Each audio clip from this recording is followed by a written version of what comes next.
Eh, kita mulai. Selamat sore kepada para orang-orang yang hebat. Assalamualaikum warahmatullahi wabarakatuh. Salam sejahtera. Waalaikumsalam. Salam Warahmatullahi ya, wabarakatuh.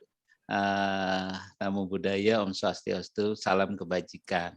Kali ini pada sore hari ini Kang Hadi Conscience channel sangat berbahagia bisa mengumpulkan orang-orang hebat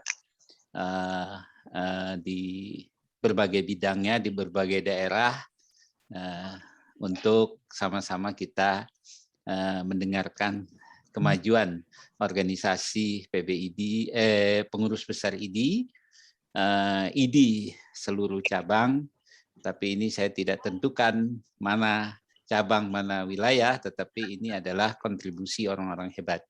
Salah satu yang hadir pada saat ini putra terbaik bangsa di dalam anggota ID yang sudah malang melintang, berani mencalonkan sebagai ketua presiden-elek ya. Mungkin 3 tahun lagi bila dia terpilih akan menjabat menggantikan Dr. Adib Humaydi yang sebentar lagi akan menaiki tahta kepemimpinan hampir 250.000 anggota dokter. Nah, kali ini kita batasi pembicaraan kita, bahkan Dr. Jul dan mungkin ada Dr. Maisa yang sudah beberapa kali mampir di podcast saya tentang masalah hukum. Nah, mungkin saya kasih prolog dulu Dr. Jul Asdi sebelum saya memberikan kesempatan teman-teman sejawat yang senior yang lain. Dr. Jul Asdi, Dr. Jul kan berniat mencalonkan, mudah-mudahan insya Allah Tuhan merestui, Allah menyetujui bahwa kesehatan Dr. Jul beserta keluarga.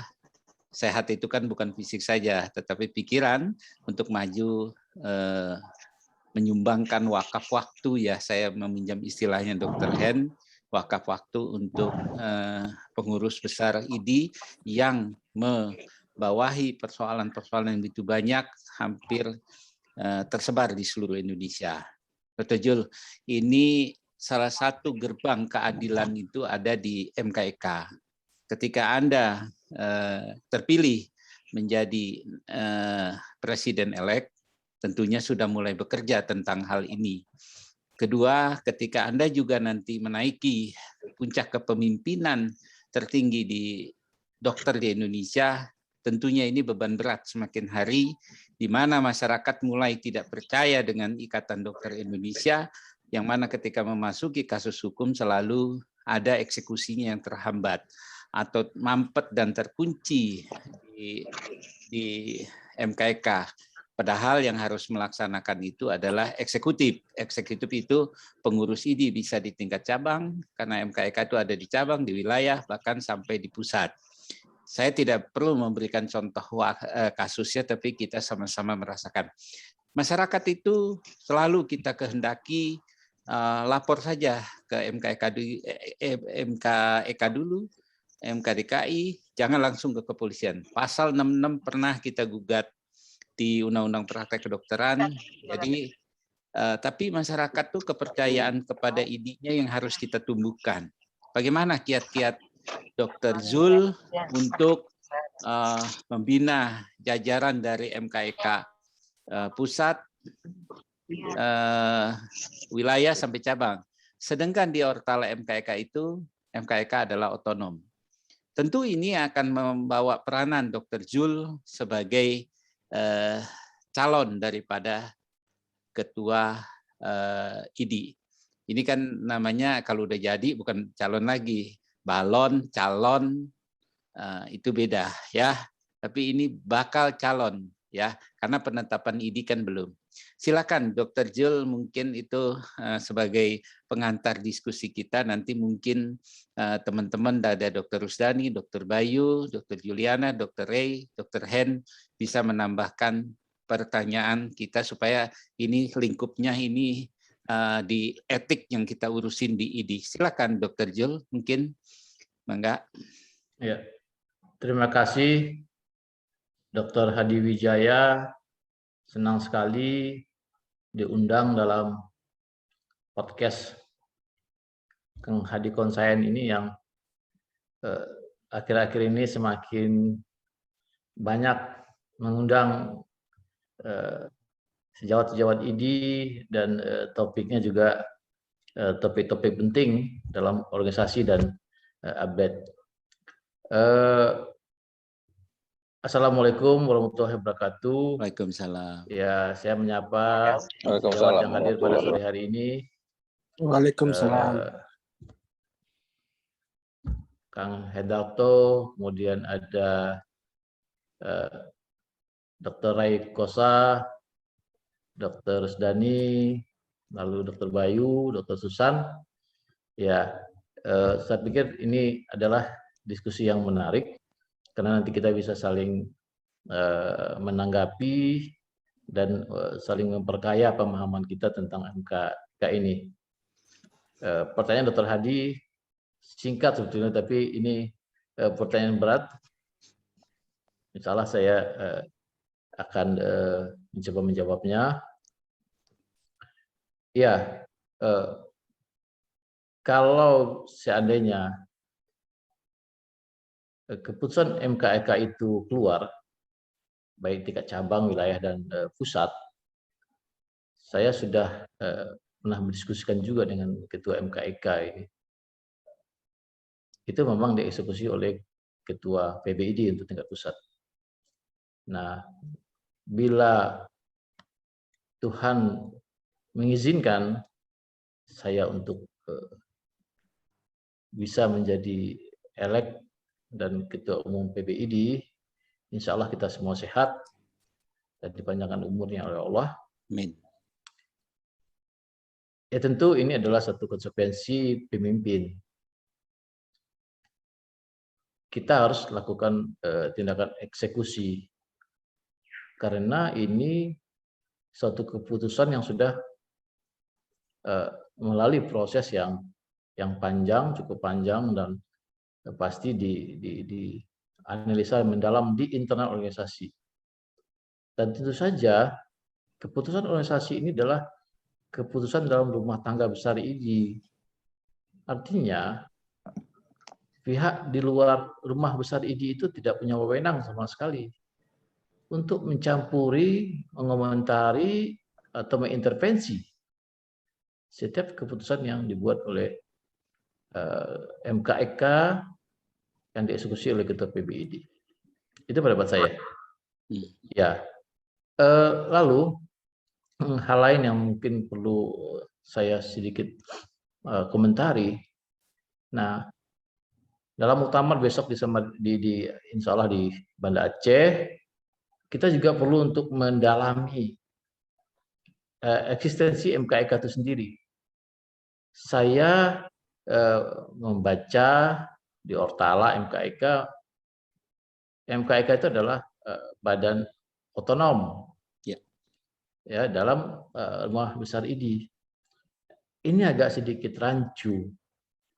Kalau MKK itu badan otonom dan kenyataannya memang dipilih oleh bukan oleh ketua-ketua di wilayah, tapi adalah MKK wilayah, tingkat wilayah dipilih oleh Muswil, artinya MKK itu menjadi seperti organisasi sendiri.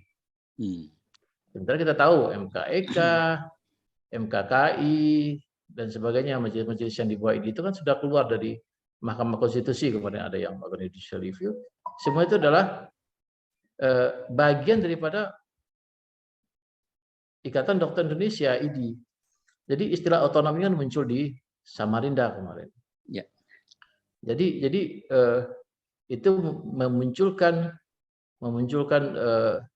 dua pandangan. Kalau ngomong otonom, berarti semua eksekusinya adalah MKK. Tetapi di sana juga dikatakan merupakan untuk keputusan keluar itu selalu melibatkan PBID. Nah, ini satu hal yang cukup menarik dalam MKEK kita sekarang. Jadi maksud saya itu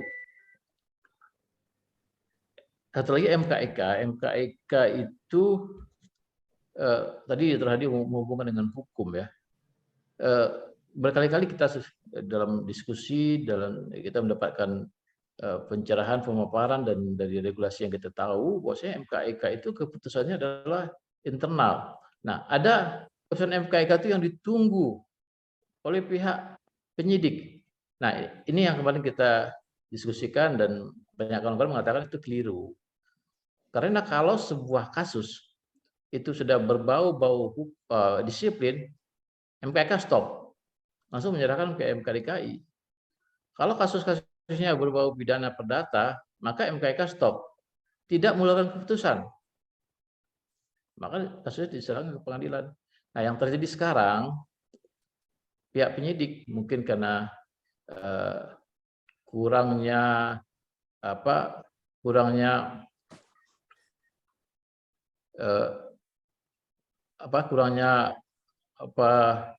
sosialisasi.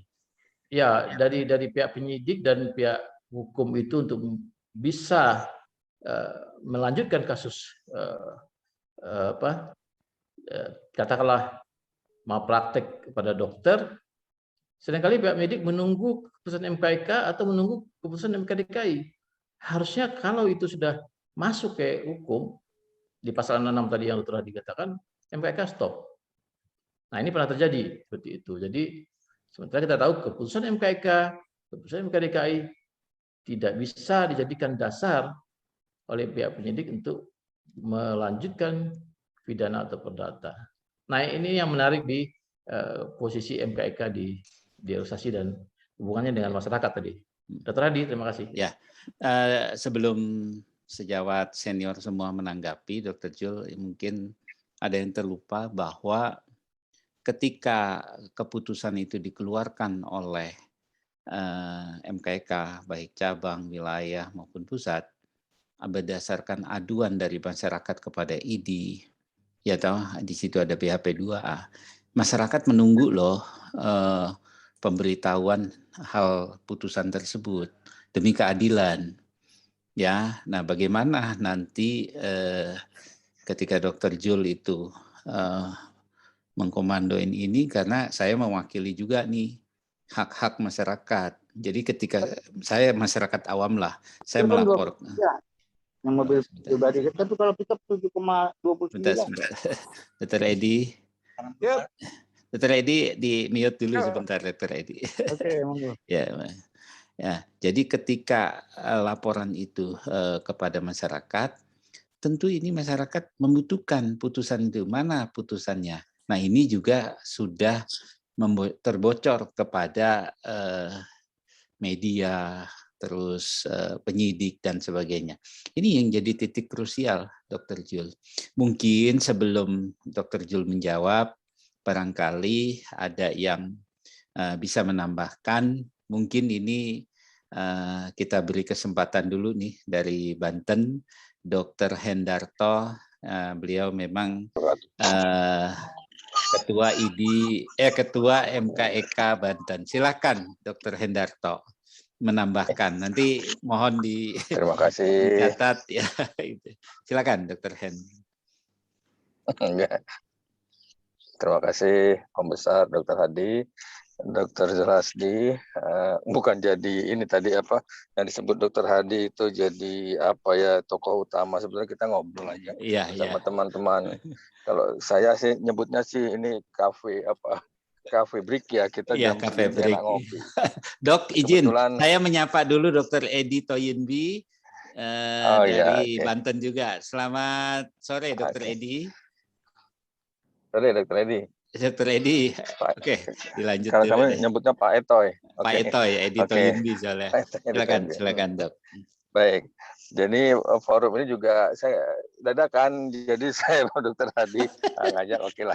Iya, silakan Dok. Tapi menarik pada saat tadi disampaikan MKEK, kok Dokter Hadi, boleh kalau saya tanya, kenapa sih MKEK nggak dibahas yang ramai-ramai Ortala PB gitu loh.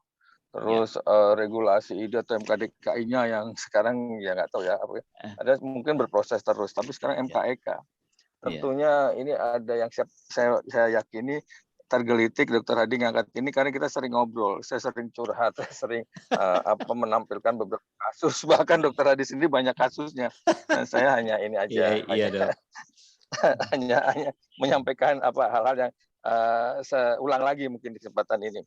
Ini terima kasih karena banyak teman-teman yang kebetulan klinisi ya di lapangan, termasuk Dokter Zulasti sendiri kan dokter bedah, spesialis bedah, menangani langsung lah terkait dengan kasus pasien-pasien bedah, Dokter Edito NB atau Dokter Bayu, Objin, Dokter Aikosa, penyakit dalam, Dokter Rusdani ya ada ya penyakit dalam ya juga. Ini menarik karena di sini aspek klinisi. Pada saat kita lihat pelaku-pelaku klinis ini adalah garda terdepan yang dekat dengan barier pertahanan, yang sebelah sana seberangnya adalah cedera medis. Itu yang menjadi perhatian saya pertama. Karena gimana peran etik kedokteran ini bisa mengawal, bisa berada di barier pertahanan atau pertahanan tadi di barier mekanisme pertahanan para pelayan kesehatan ini baik rumah sakit maupun dokter bisa menjaga semua ini terkait dengan minimal sekali cedera medis yang bisa resiko dari pelayanan tersebut. Kenapa ini saya sampaikan? Karena banyak sekarang dokter ini jalan aja, diperintahkan oleh rumah sakit gitu aja. Bahwa aspek etika dalam konteks ini lengkapnya kita sebut etika profesi ini saya kok khawatir gitu ya. Banyak dokter, mudah-mudahan sini enggak kalau di teman-teman ini saya pikir kalau udah senior, kalau saya istilahnya bilang dimotivasi sih enggak. Tapi banyak teman-teman yang masih banyak pengeluh, kalau begini aja ya sudahlah. Ya kok ada undang-undang begini lagi, kok ada aturan begini. Artinya ini ada satu elemen dari barier mekanisme yang ada di pelayanan ini menjadi lemah. Ya, dan lemahnya itu memungkinkan muncul suatu cedera medis yang akhirnya merugikan pelayanan. Pada saat kita melihat bioetik ada 4 unsur itu harus berlaku, tapi ternyata barier ini tidak melindungi betul itu berlaku. Karena di balik manusia ini ada kondisi-kondisi yang memungkinkan terjadinya pelanggaran dan mungkin yang terjadinya kesalahan. Di balik kondisi itu ada satu mekanisme organisasi yang tidak mengutamakan keselamatan pasien. Ya, kalau kita bicara banyak aspek finansial yang dibicarakan. Dan ini membuat bahaya laten manakala keputusan dari para pengambil keputusan di organisasi rumah sakit ini tidak komit, ya. Dan akhirnya dokter dibawa pada kondisi yang tidak ideal sehingga etik-etik profesi ini menjadi tergerus gitu. Banyak jadi pola-pola pelayanan yang ini. Maksud saya begini, etika kedokteran semata-mata tidak jadi masalah organisasi antis di situ. Tapi etika kedokteran adalah ujungnya ada di ini tadi. Satu kesatuan dari pelayanan kesehatan itu gimana? Siapa yang mengawasi? Bukan mengawasi dalam tanda petik nih, tidak diawasi seperti dog watch gitu ya. Tapi memang kita harus lihat ini sebagai keperluan kebutuhan para dokter. Bisa etika profesi itu bisa dijalankan dengan baik, smooth, dinamis dan harmonis gitu. Bagian dari pertahanan di pelayanan kesehatan tentunya. Karena pelayanan kesehatan dengan bariernya itu adalah suatu hal yang dibuat oleh semua organisasi, semua pelayanan, semua industri, bahkan pabrik itu untuk menghindari kerugian. Kalau di pabrik, di perusahaan itu kan kerugian dalam arti finansial, kalau di pelayanan kesehatan itu kerugian dalam arti cedera medis. Cedera medis yang dilatar belakangnya oleh kesalahan medis ini harus firm, ini harus jelas dipisahkan. Jadi artinya peran etik ini di mana? Peran suatu wadah yang bisa mewatching, memberikan suatu pembinaan, bagaimana etika profesi berjalan di Vaskes itu bisa berperan betul. Saya rasa ini jadi tantangan kita semua kan. Mukaikosa, cuitan beracun itu kan banyak mana ya. Cuitan beracun. Terus ada lagi. Iya. Terus ada yang terkait dengan implementasi berhubungan pasien di aspek corporate aja ya sudahlah, nggak rugi, ini ayo kita jalankan.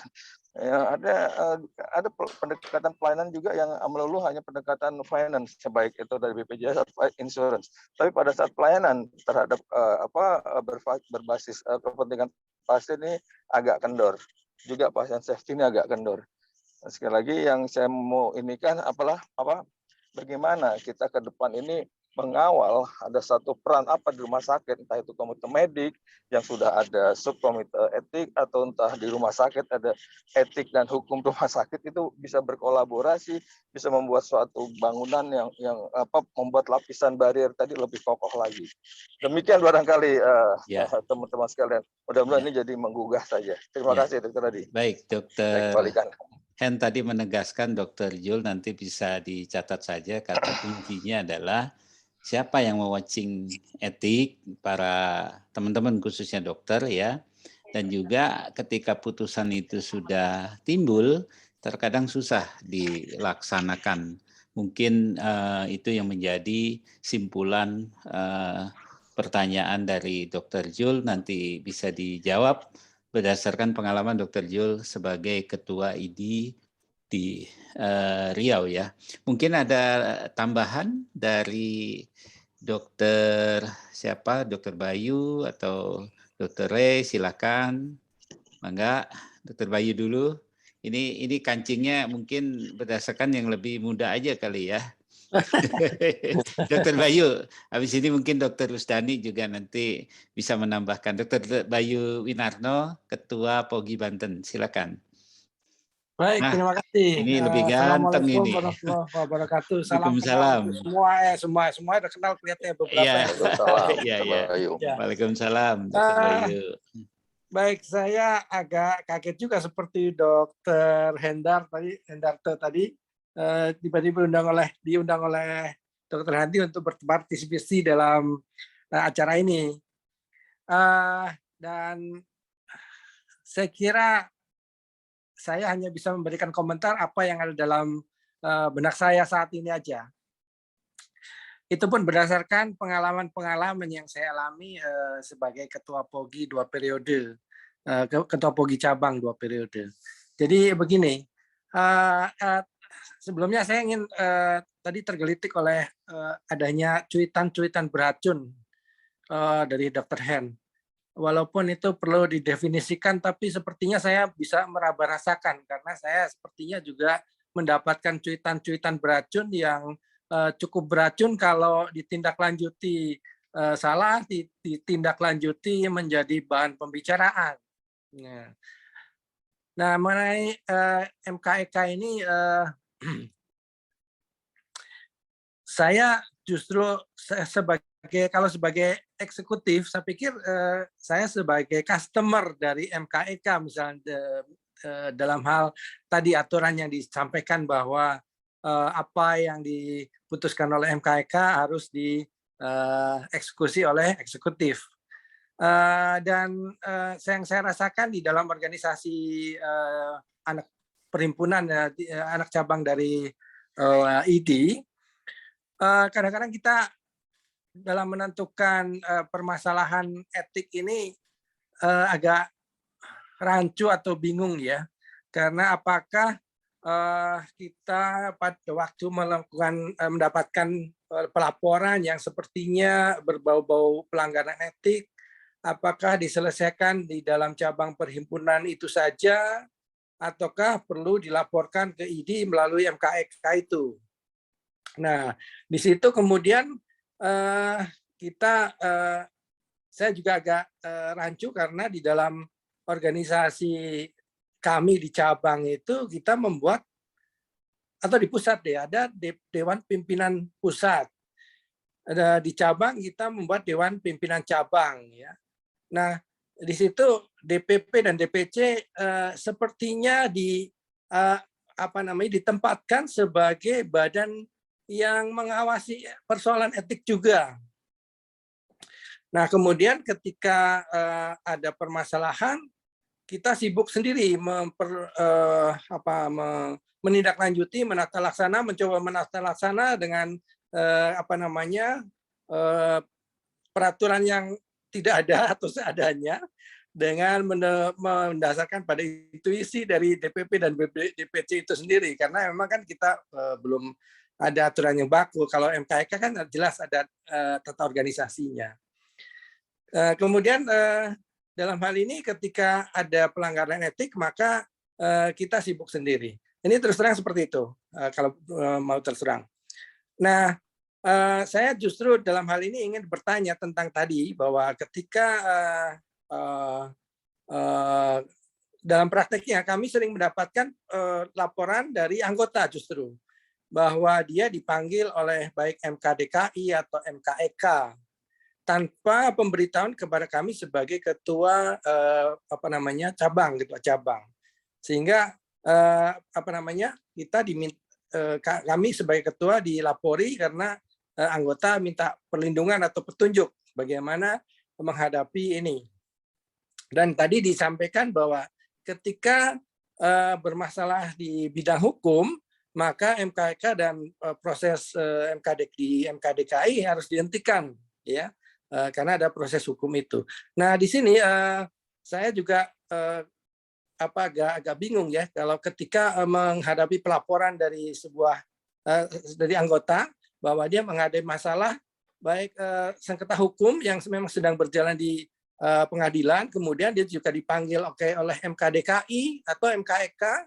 Nah, justru di sini saya ingin bertanya, bagaimana kira-kira kalau hal seperti itu terjadi, dan bagaimana yang terbaik untuk Ketua POGI menindaklanjutinya. Saya kira itu dari saya, Dr. Hadi. Ya. Mohon maaf. Ya, terima kasih. Terima kasih, Dr. Bayu.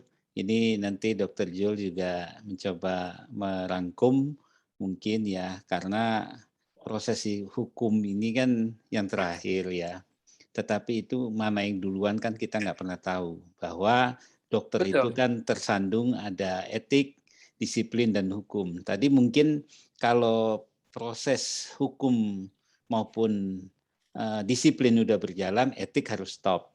Tapi kalau proses hukum jalan, ya MKDKI kan sifatnya pasif disiplin, kalau dilaporin ya pasti dia jalan aja. Cuma kita yang disuruh stop.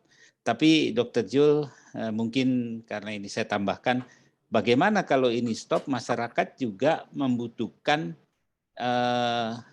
kalau dari sisi masyarakat kan pasti membutuhkan kepastian hukum atau kepastian etik. Sedangkan dari kita, kalau ini memangnya kita dinyatakan tidak bersalah oleh karena etik kita, ya apakah itu sudah menjadi jaminan bahwa kita adalah menang. Jadi ini nanti mungkin Dr. Jul sebagai presiden ini harus tahu betul ini ada permasalahan di belakang. Nanti mungkin kita mau mendengarkan keruatan itu, pemikiran dokter itu, Dr. Jul itu bagaimana. Baik, mungkin hanya dicatat dulu. Silakan menambahkan mungkin dari Timur dulu nih, Dr. Rusdani. Silakan, mungkin nanti baru bergantian dengan Banten. Karena Kang Adi. Ya, silakan. Agak mundur sedikit. Saya lagi ada diskusi di WhatsApp. Oh iya. Silakan. Ini juga saya melihat Dr. Mulyadi sudah bergabung. Selamat bergabung, Dr. Mul. Ya.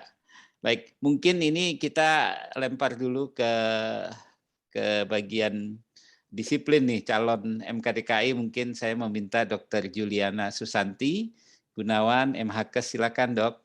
Nanti Banten bergantian ya kita. Silakan Dr. Juliana.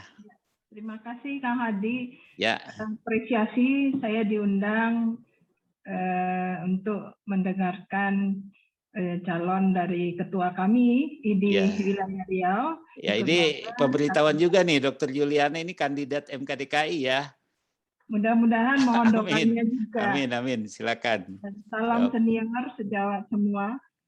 Nah, yang seperti pernah kita diskusikan Kang Hadi mencita-citakan bahwa MKEK kita ini nanti seperti provosnya TNI Polri ya, Kang Hadi ya. Iya. Nah, jadi itu saya sangat setuju sekali.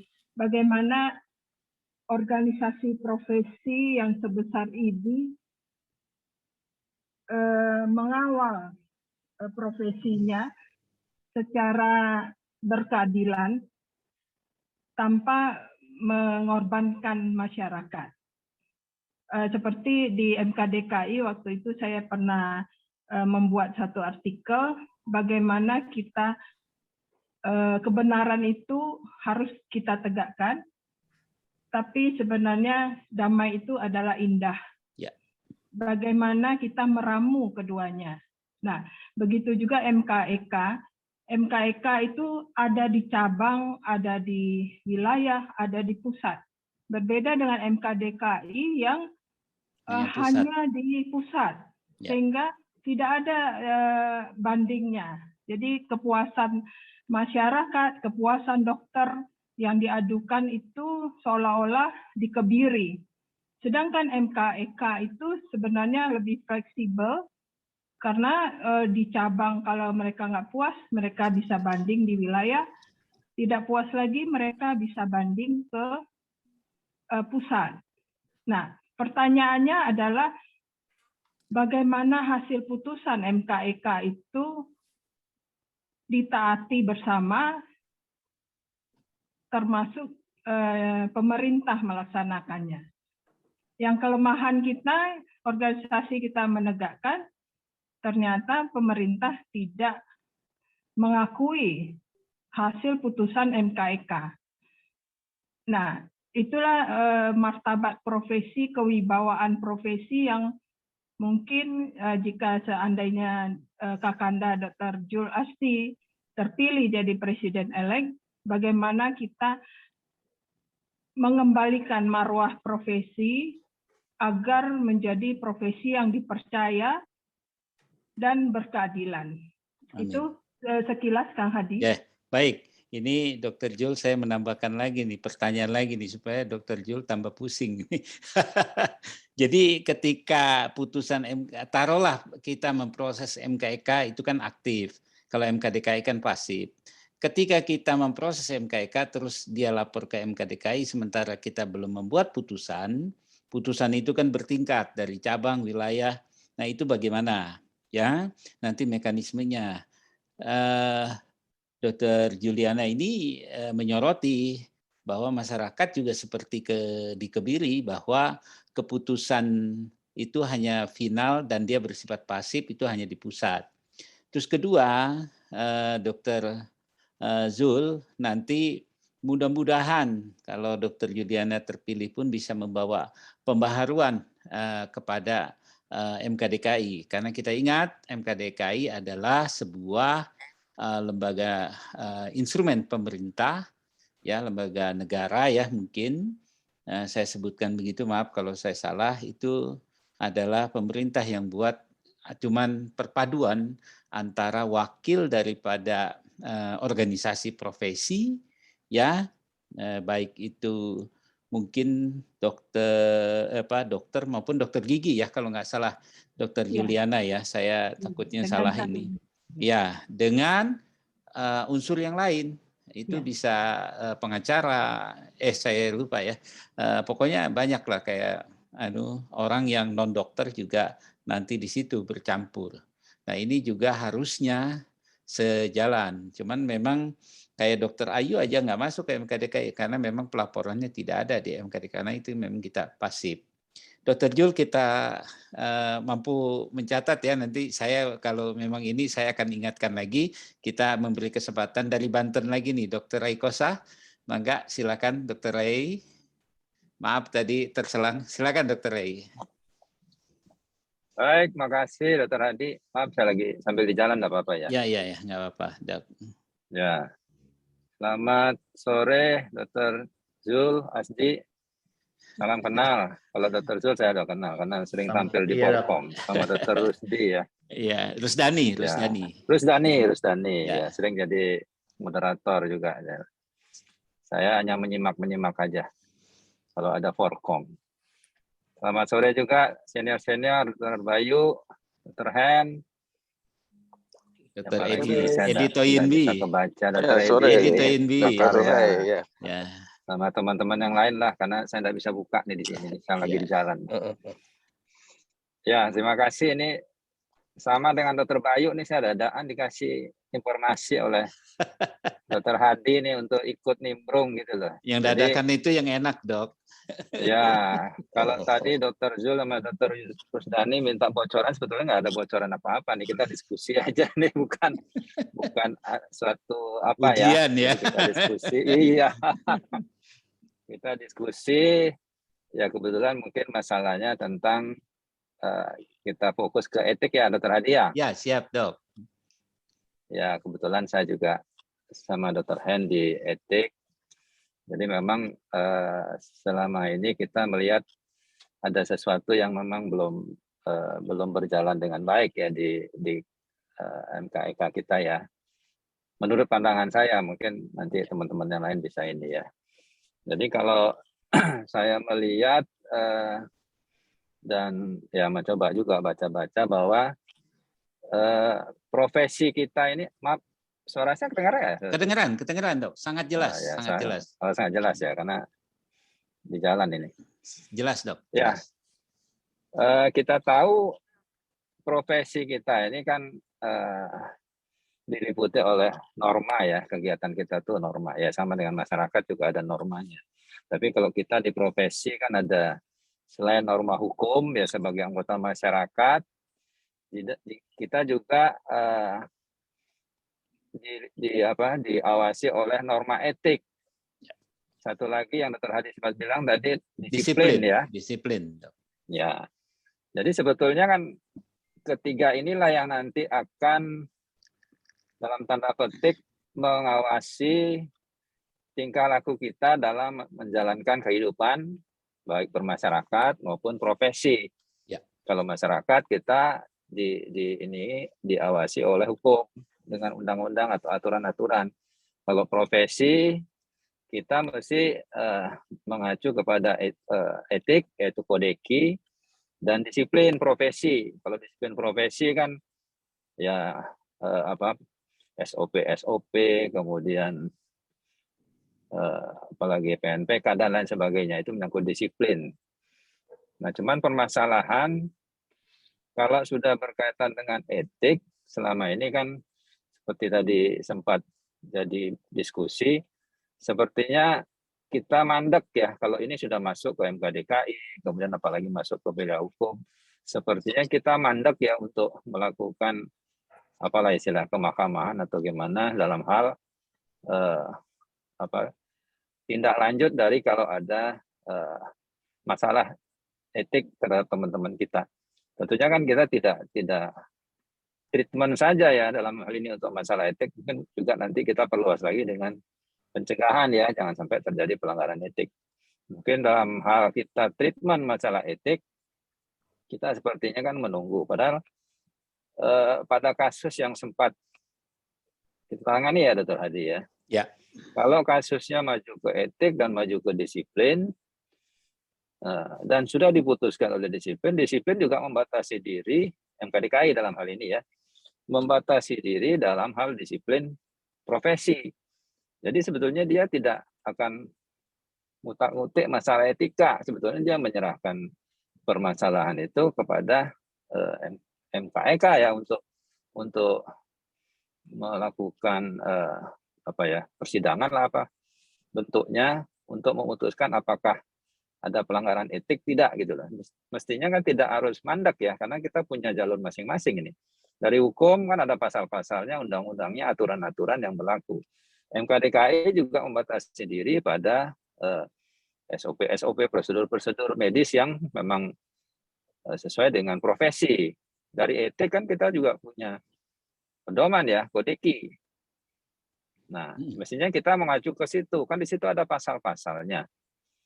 Mestinya kalau memang ada pasal-pasal yang memang dilanggar oleh anggota, mestinya kita bisa melakukan keputusan sendiri tanpa menunggu dari keputusan dua komponen yang lain itu, kalau menurut saya seperti itu. Karena masing-masing sudah ada pembagiannya, etik ya etik, disiplin ya disiplin, hukum ya hukum. Nah, kalau menurut saya seperti itu, Dr. Hadi. Ya. Ya. Terus mungkin ini semacam apa ya, minta tanggapan atau pendapat ya dari Dr. Zul ya, berkaitan dengan ini mungkin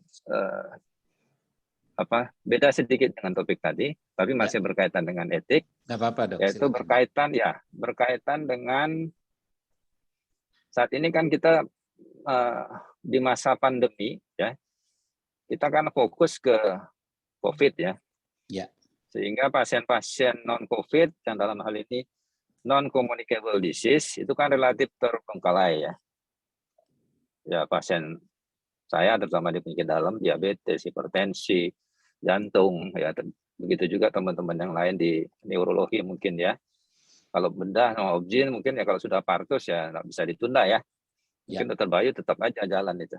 Tapi kalau dari penyakit dalam ya, penyakit dalam kalau dia gulanya masih stabil-stabil aja walaupun 2-3 bulan dia nggak mau datang gitu ya. Iya. Begitu juga hipertensi ya. Nah seperti ini kan akhirnya layanan dari non-communicable disease itu relatif menurun ya layanannya. Ini juga sudah ada survei dari WHO, hampir 50% layanan untuk pasien-pasien non-communicable disease itu mengalami penurunan. Ya. Sehingga muncullah inovasi-inovasi kreativitas layanan dalam bentuk telemedicine. Nah, telemedicine sendiri kan sebetulnya oleh IDI sudah ada bukunya kalau misalnya 2018 itu tentang praktek telemedicine. Ya. Nah, cuman kalau kita mengacu lagi kepada regulasi yang ada, yaitu Permenkes ya, yang mengatur soal praktek telemedicine sebelum pandemi, kemudian pada saat pandemi itu relatif ada sedikit perbedaan. Kemudian dari Perkonsil pun mengatur soal praktek telemedicine ini, tapi khusus untuk pandemi yang berkaitan dengan pasien COVID. Nah, kalau yang Permenkes hanya mengatur antar instansi, di mana itu jelas bahwa dokternya di situ terdaftar di instansi tersebut dengan STR dan SIP. Nah, sekarang ini kan marak ini dengan praktek telemedicine yang ada dengan segala macam nama, Halodoc. Yang di Banten apa dokter tadi? Oke dok ya. Kemudian apalah lagi banyak saya kira itu. Nah, ini kan regulasinya saat ini tidak bisa mengcover perkembangan perkembangan disrupsi yang ada gitu loh. Ya. Sehingga tentunya akan muncul masalah-masalah etik di sini. Ya, karena nanti orang konsultasi sudah bisa ngasih obat, padahal mungkin anamnesanya saja belum lengkap. Pemeriksaan fisik apalagi nggak bisa, walaupun lewat video mungkin bisa, itu untuk dokter kulit ya. Tapi untuk dokter penyakit dalam kan nggak bisa cek Ronki, Wishing gitu loh. Nah, sudah bisa ngasih obat. Nah, ini kan ada hal-hal yang kalau dokter Hen bilang tadi bioetiknya kan sudah ada sedikit pelanggaran ya di situ ya, secara etik ya.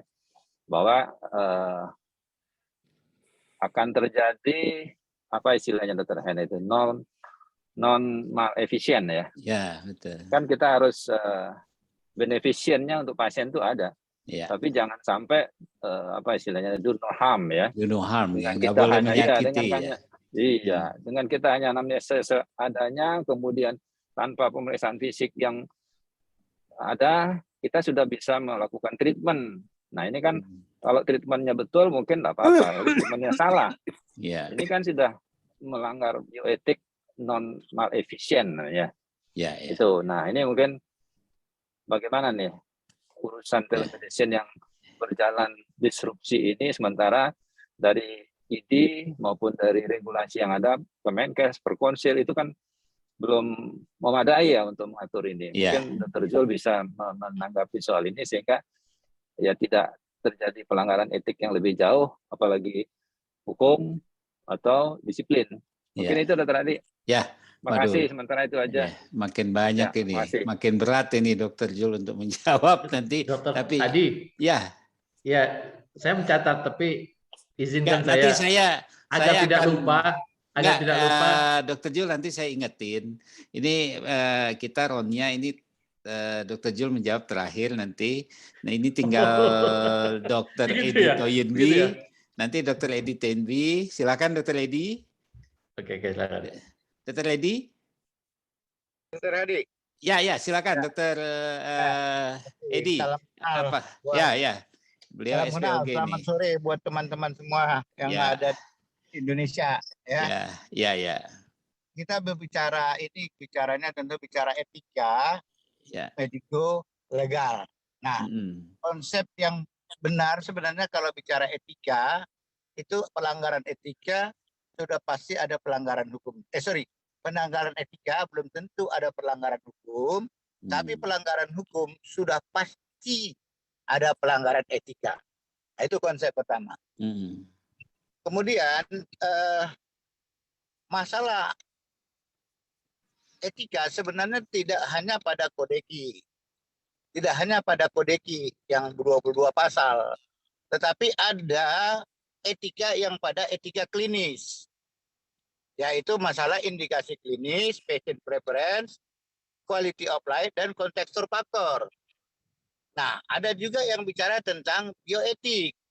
Yaitu yang disebutkan Dr. Ray tadi, beneficiency, non-malfisiency. Non-malfisiency,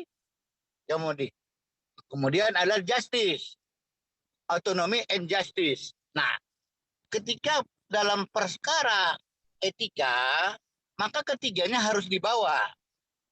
Bukan hanya kodeki yang 22 pasal, ketiganya harus dibawa ke dalam suatu pembicaraan etik. Nah, kalau di kebidanan ada lagi buku putih masalah etika kebidanan dalam pelayanan kebidanan. Ada itu yang SPOG baru tamat dibagi itu, tapi nggak pernah dibaca itu Dr. Hadi. Iya. Ya, mungkin yang udah agak sepuh sedikit mau baca-bacanya itu, karena dia sering menjadi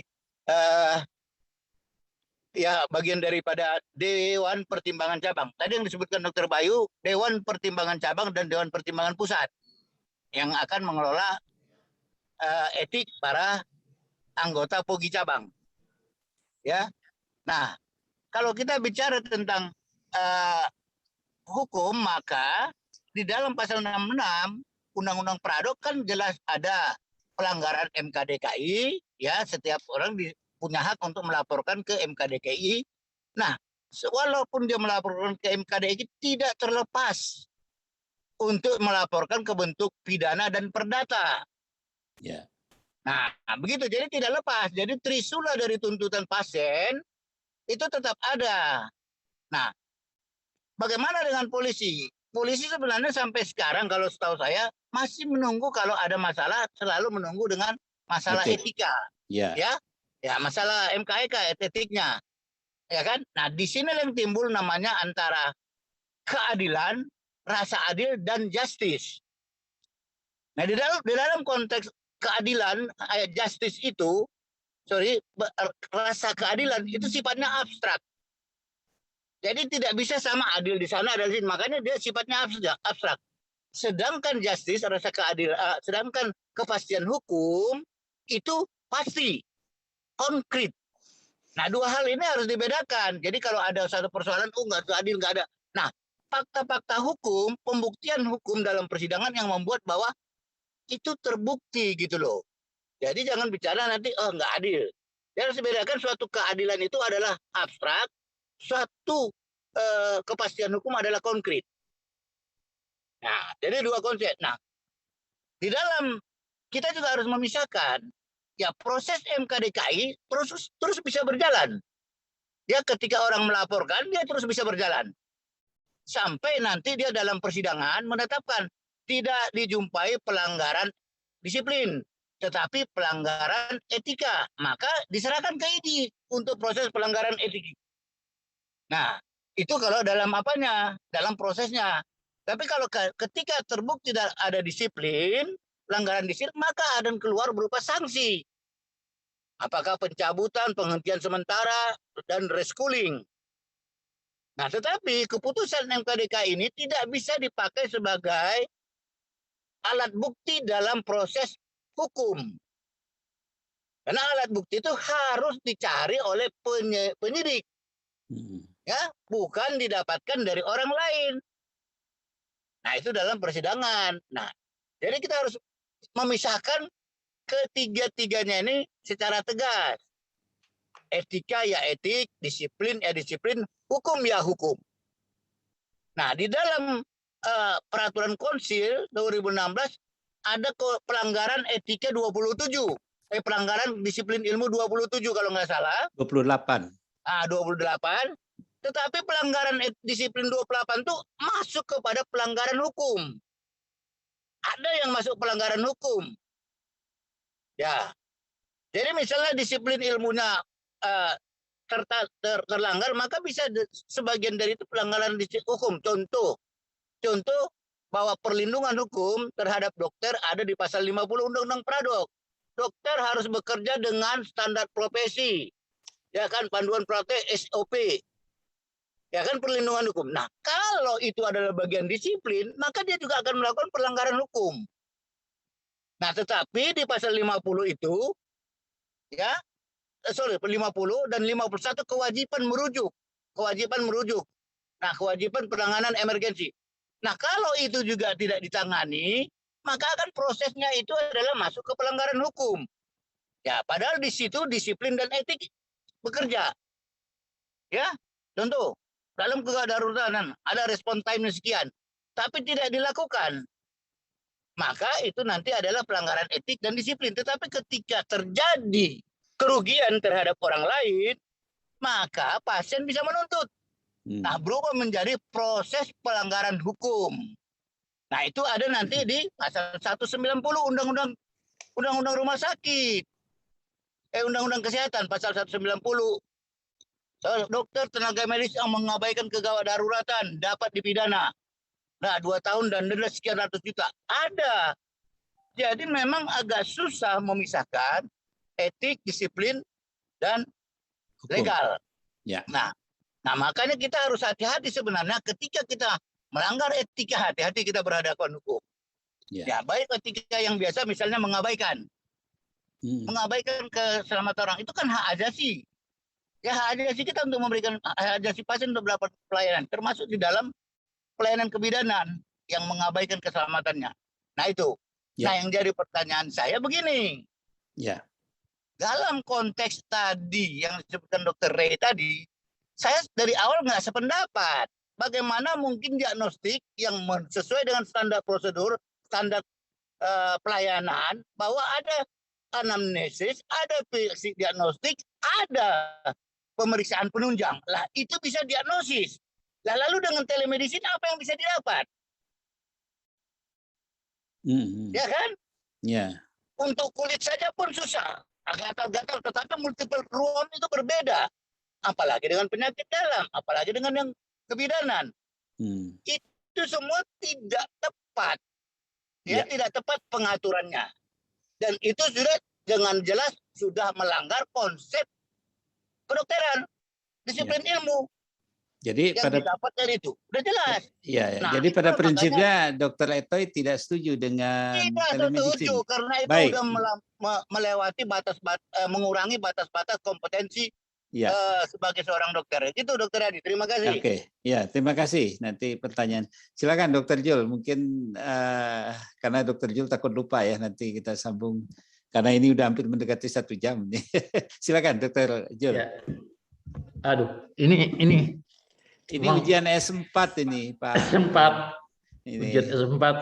Tapi terima kasih Dr. Hadi dan sejawat senior yang hadir hari ini. Saya jadi diperkaya nih. Pemikiran-pemikirannya jadi ada hal-hal yang sebelumnya belum dipikirkan, tapi hari ini menjadi sesuatu yang tentu menjadi PR kita bersama. Ya, saya menanggapi Dr. Hen, pada dasarnya saya sepaham bahwasanya MKEK kita semua organisasi besar ini masih belum punya kekuatan kemampuan untuk mengawal etika kedokteran ini bisa berjalan dalam praktek sehari-hari. Saya sepakat itu. Tetapi tentu ini adalah upaya yang terus-menerus yang harus kita lakukan. Beberapa hal yang pernah kita lakukan adalah mungkin telah dilakukan juga di cabang Indonesia. Itu sejak dokter mendaftar jadi anggota di cabang, itu kalau kita biasanya selalu ada pertemuan silaturahmi dan materi etika kita masukkan. Kita sampaikan waktu itu, kita bagikan buku kodeki langsung. Kita tidak tahu apa semua cabang begitu, tapi kita lakukan seperti itu. Juga setiap acara seminar, webinar dengan jam tertentu, kita ada materi etik itu. Nah, itu dari segi organisasi. Tapi memang itu masih sifatnya himbauan. Nah, tadi Dr. Hen mengatakan badan etik dan hukum itu sebenarnya ada di rumah sakit. Sebetulnya regulasi sudah ada. Dan kita memang baiknya mendorong. Ada beberapa rumah sakit yang sudah punya badan etik dan hukum itu. Dan itu kalau ada, saya lihat rumah sakit yang begitu itu bagus sekali, jadi lebih terkawal. Namun yang perlu juga kita lihat bahwasanya kenapa dokter-dokter kita berpeluang untuk tidak sejalan dengan regulasi kodeki, itu realitanya. Mungkin juga perlu pendidikan pada waktu masa kedokteran ya diperkuat. Tapi di samping itu adalah satu kenyataan, Dr. Hadi, bahwasanya rumah besar ID itu memang harus betul-betul bisa mengawal profesi ini dengan baik, kesejahteraan dokter dengan baik. Saya katakan begitu.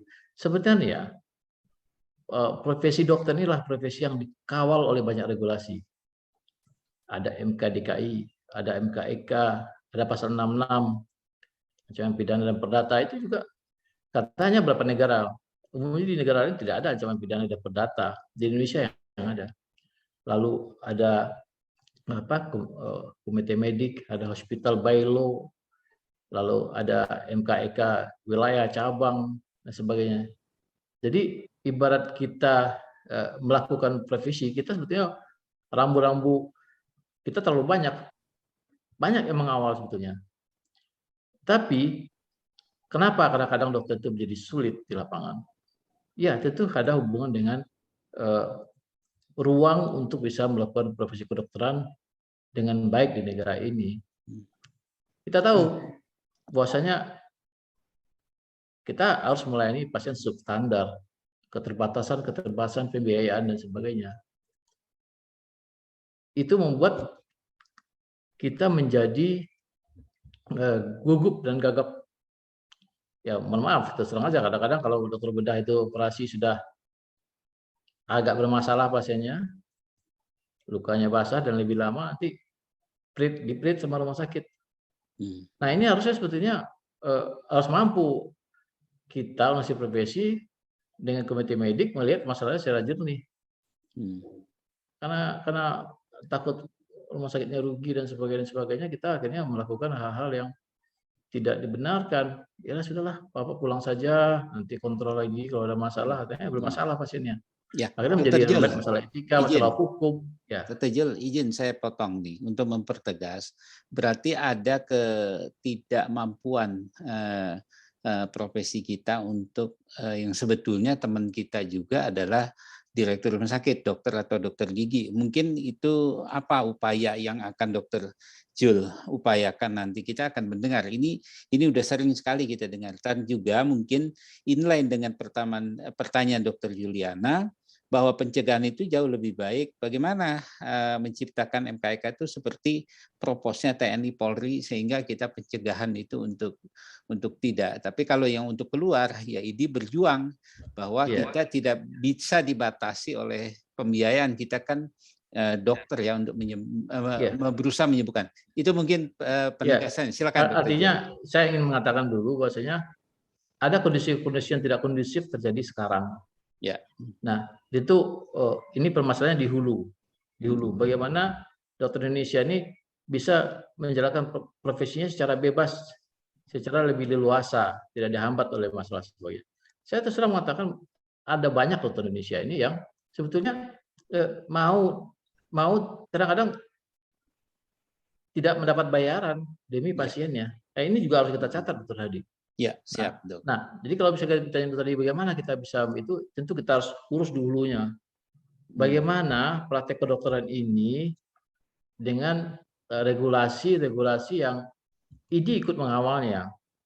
Sehingga nanti dilaksanakan, apakah itu undang praktek kedokteran, apakah itu PMK 252, apakah itu undang rumah sakit, apakah itu sebagainya. Itu kita harus, makanya permasalahan-permasalahan ini harus kita angkat ke permukaan. Salah satunya Forkom itu adalah tujuannya itu. Nah, oke, jadi itu yang saya katakan tentang Dr. Hen. Mungkin saya agak lebih cepat, Dr. Hadi. Ya, silakan. Saya menanggapi Dr. Bayu ya.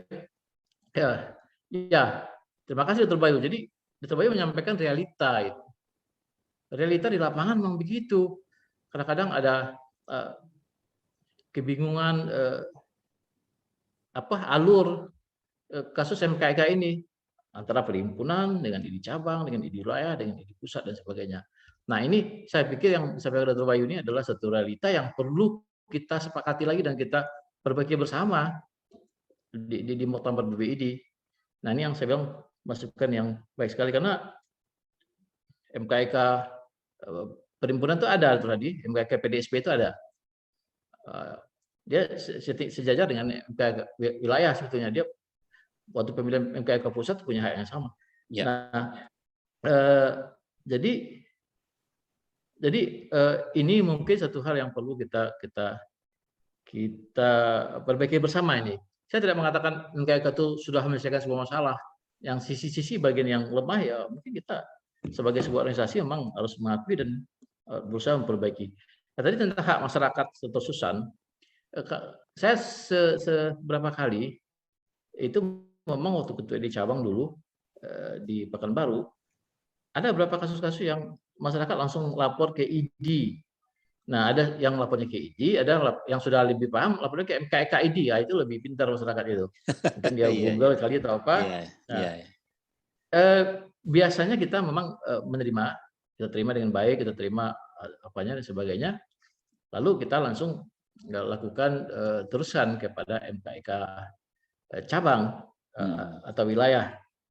Nah, kita tahu di Ortala dikatakan bahwasanya kalau seandainya pengaduan itu dilakukan oleh masyarakat langsung kepada MKK, artinya masyarakat itu ingin masalahnya diselesaikan di MKK. Itu disepakati dulu di awalnya. Jangan nanti, artinya apapun hasilnya itu akan diserahkan kepada pengadu tadi secara langsung. Tetapi dokumen-dokumennya bukan untuk dipakai oleh pengadu itu untuk dibuatnya ke kasus hukum dan pidana.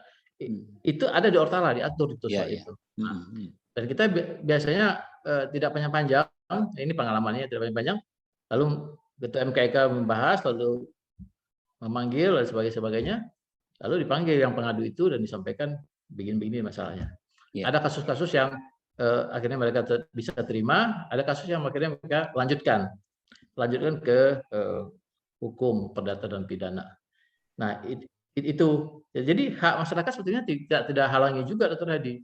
Kalau masyarakat mengadu ke MKK, artinya masyarakat masuk ke rumah ID, mengadu di rumah ID, lalu ingin masalah diselesaikan di rumah ID. Tidak apa-apa, tapi dengan catatan tidak disebarluaskan. Nah, kapan hasil MKK itu disebarluaskan? Ada syarat-syaratnya. Bila misalnya dokter tersebut diberhentikan dari ID, itu diumumkan. Atau berita itu adalah hoax dan ID perlu menjelaskan bahwasanya itu hoax, itu disampaikan secara umum. Tetapi untuk kasus-kasus tertentu mungkin hanya diberikan kepada pihak yang berkepentingan, dinas kesehatan misalnya, mungkin rumah sakit yang bersangkutan, mungkin bukan untuk konsumsi umum. Nah, jadi semuanya memang ada aturan di Ortala seperti itu. Jadi Dr. Hadi, hak masyarakat bisa terjawab juga kalau mau ke MKK, nggak apa-apa. Nah, tadi memang kerancuan antara mau ke MKK dulu, ke MKDKI dulu, saya sepakat. Kalau saya mengatakan, silakan jalan. Nanti ketemu. MKDKI kan begitu, kalau ketemunya bukan milik MKDKI, dia akan kembalikan ke MKK. Jalan terus saja. Yang milik MKK yang bukan milik MKK, ke MKDKI terusnya ke MKDKI. Itu sudah ada di aturannya, di Ortalas ditulis begitu. Ya, Dr. Jul, saya tambahkan pertanyaan Dr. Juliana biar nggak kelewat. Kok rasanya masyarakat tuh seperti dikebiri nih, karena MKDKI itu nggak bisa banding final tuh, karena dia kan cuma satu di pusat aja. Ini tanggapan Dr. Jul bagaimana? Oh ya, nah MKDKI itu sebetulnya kan di regulasinya tidak hanya di pusat. MKDKI provinsi boleh pusat. Ada. Belum. MKDKI, kalau saya mendorong itu munculnya MKDKI provinsi. Cuma akhir-akhir ini permasalahan adalah masalah pendanaannya tidak jelas. Ya, pendanaan aja ya. Tetapi coba Dr. Hadi, 11 orang dokter, 11 orang, 3 sarjana hukum, dokter gigi dan dokter itu 11 orang. Ya, rasanya sulit ya untuk mengurus Indonesia ini dengan semua permasalahan. Indonesia ya. Indonesia. Jadi mohon maaf, kadang-kadang kita menemukan kebijakan MKDKI itu yang salah administratif, salah tanggal, salah tuduhan, salah diagnosis.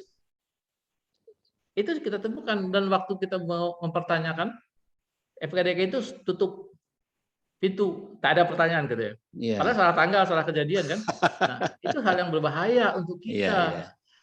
MKDKI itu bisa menjadi membantu menegakkan disiplin, tapi sisi lain bisa membahayakan kita. Nah, itu yang. Jadi Dr. Jul mendorong ya untuk pengadaan MKDKI selain di pusat ya, Dr. Jul. Saya mendorong, mungkin kita pikirkan nanti pendanaan. Mungkin kita bisa bicara sama gubernur. Dan mungkin Riau, saya sudah bicara sama gubernur. Mungkin insya Allah kita akan coba mengajukan itu. Silakan. Nah, tentang Dr. Ray, nah ini menarik ini. Saya nggak tahu saya Dr. Hadi ini sedikit nih hubungan ke Forkom nih.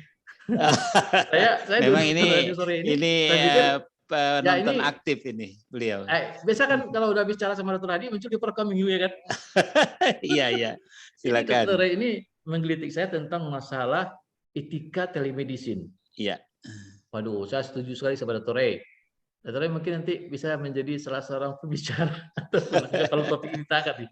Iya. Itu saya pikir semua yang sampai ke Dr. Ray atau Dr. Edi tadi tentang telemedicine itu hancur-hancuran tuh, melanggar semua tuh, melanggar undang praktek kedokteran, melanggar ilmu kedokteran, dan kita melihat startup itu seperti mengambil kesempatan dari profesi dokter ini. Saya nggak rela kalau saya mah. Saya nggak rela, berkali-kali di Forkom saya coba Dr. Hadi, kenapa mereka bisa keluaran SKP? SKP itu adalah untuk mempertahankan dan meningkatkan kompetensi dokter Indonesia. Dikeluarkan oleh dosen profesi. Oh, kata kawan di P2KB PBD, tidak apa-apa kalau saya beda pendapat. Oh, itu kan sudah lembaganya sudah terakreditasi.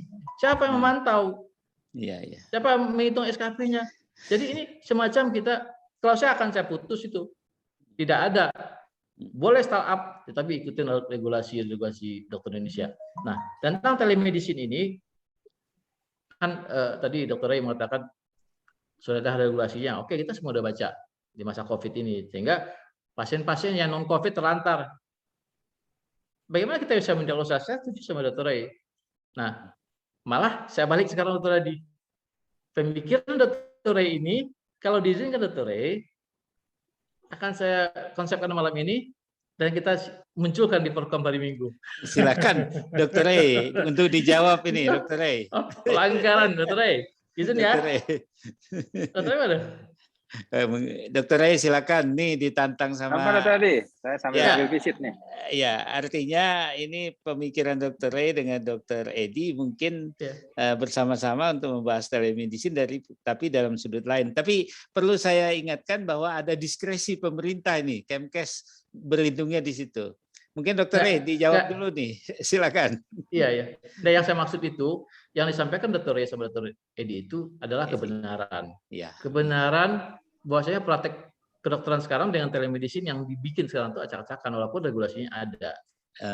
Nah, yang lebih menyedihkan Dr. Hadi adalah munculnya startup tadi yang membayar murah dokter kita. Pertanyaan saya adalah bagaimana mereka bisa mengajak dokter kita praktek di startup mereka tanpa melibatkan fasilitas pelayanan kesehatan. salah satu kewajiban mereka adalah harus melalui fasilitas layanan kesehatan. Iya. Aduh, kalau saya dapat informasi angka-angkanya dibayar sekian sekian dan sekian, tapi gimana lagi ya? Kembali lagi ke Dr. Hen tadi, dalam bisnis kesehatan ketika kita tergerus gitu. Ya, Dr. Hadi mungkin itu. Ya. Terus ya, ada terima kasih. dari Dokter, kalau Dokter Edi mungkin lebih kepada penjelasan ya. Tapi pertanyaannya Dokter Jul, bahwa memang beliau ini seorang Kemenkes juga, sedang mengambil S1-nya hukum, mungkin nanti doktorat kandidatnya. Tetapi ini yang perlu ditekankan, memang ada etik yang ada hanya 22 pasal itu memang tidak mencukupi. Pasti akan ada etik yang lain yang akan dijeratkan oleh dokter ya, masalah etika klinis, bioetik, dan yang lain-lain. Mungkin itu etika berkembang. Dokter Edi mengatakan begitu tadi. Ya, jadi tambahan aja buat kita. Mungkin yang belum tersapa ini Dokter Rustani sama Dokter Mulyadi. Ada Dokter Oji juga tuh, Dokter Oji. Dokter Oji ya, sorry Dokter Oji, selamat sore, selamat bergabung ini. Ya, dia ke SPTHT Ketua ID Lebak. Ya. Sore dok, sambil ya, sore. Dok, lanjut. Sambil praktek ya. Dokter Rus, silakan Dokter Rus mungkin. Saya dulu ya, Kang Edi. Ya, silakan Dokter Rus. Oh, baik, terima kasih. Ini agak rancu ya kalau kita bahas MKEK tapi ke balon ketua. Bukan, ini kan pandangan beliau untuk bagaimana kita setelah tahu diagnosisnya, berarti kan nanti beliau diharapkan oleh para ini ada yang nggak jalan, nah mungkin beliau yang akan membuat terobosan-terobosan, karena biar bagaimanapun pemikirannya kita perlukan. Mungkin itu, Bang Rus. Ada garis perintah nggak antara ketua PB dengan MKEK atau cuma garis putus-putusnya? Kan otonomi ceritanya. Ya, nah ini yang harus dipahami. Justru nanti kalau misalnya, sorry ya, bukan promosi, kalau Jul terpilih, ini otonom dituntaskan. Ini abu-abu loh. Artinya tegas, tidak putus-putus atau putus-putus, itu PR. Iya, karena jujur ya, setiap ada sidang MKEK, jadi terutama di Kepri ya, itu ketua MKEK selalu melibatkan ketua cabang atau ketua wilayah. Jadi di mana otonomnya gitu kan? Ya. Nah, kadang-kadang keputusan yang kita ambil pun, makanya saya juga jujur pengen tegas nih. Makanya nanti apakah kadang-kadang keputusan dikeluarkan misalnya hasilnya bla bla bla bla. Kadang-kadang ketua ID wilayah juga sudah diminta tanda tangan di keputusan MKEK itu. Jadi sebetulnya nggak boleh ya sebetulnya. Iya, tapi kan saya nggak bisa nolak. Kalau saya bilang ini garisnya apa, nggak jelas. Memang di Ortala pun kita sama pernah buka nggak jelas. Iya. Nah nanti akan diperjelas ya. Makanya dengan memimpin muktamar ini. Jul, saya tertarik tadi satu yang apa? Dengan regulasi yang membuat teman-teman sejawat kita kan banyak melanggar etika. Ya. Ini udah bukan rahasia umum lagi sih, sebenarnya masyarakat itu udah tahu, kan? Misalnya pasien bedah, pasien partus, pasien penyakit dalam pun, apalagi yang udah sekian hari di ICU udah pulangin di rumah, nanti besok tiba-tiba gawat lagi belum sampai ke rumah sakit udah meninggal, dan ini berapa kali kejadian. Ya. Dan itu jujur itu kalau ada yang jahil, ada yang tahu, ya, entah LSM atau polisi atau pengacara, ini bisa habis kita sebagai dokter ini. Ya. Jelas itu KU-nya belum bagus dipulangkan itu, cuman karena over budget ya. Kembali lagi regulasi ya BPJS dalam hal ini kan dipaksa dipulangkan.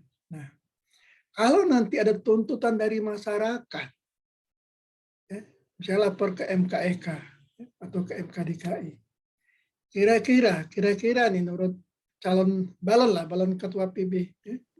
Masih balon, Pak. Masih balon. Jujur kita tidak bisa membela loh, nggak bisa membela teman-teman kita, dan konotasi masyarakat juga ke ID jelek. Jujur aja, mereka lebih senang lapor ke polisi banding lapor ke MKEK. Karena pikiran mereka dokter pasti membela temannya.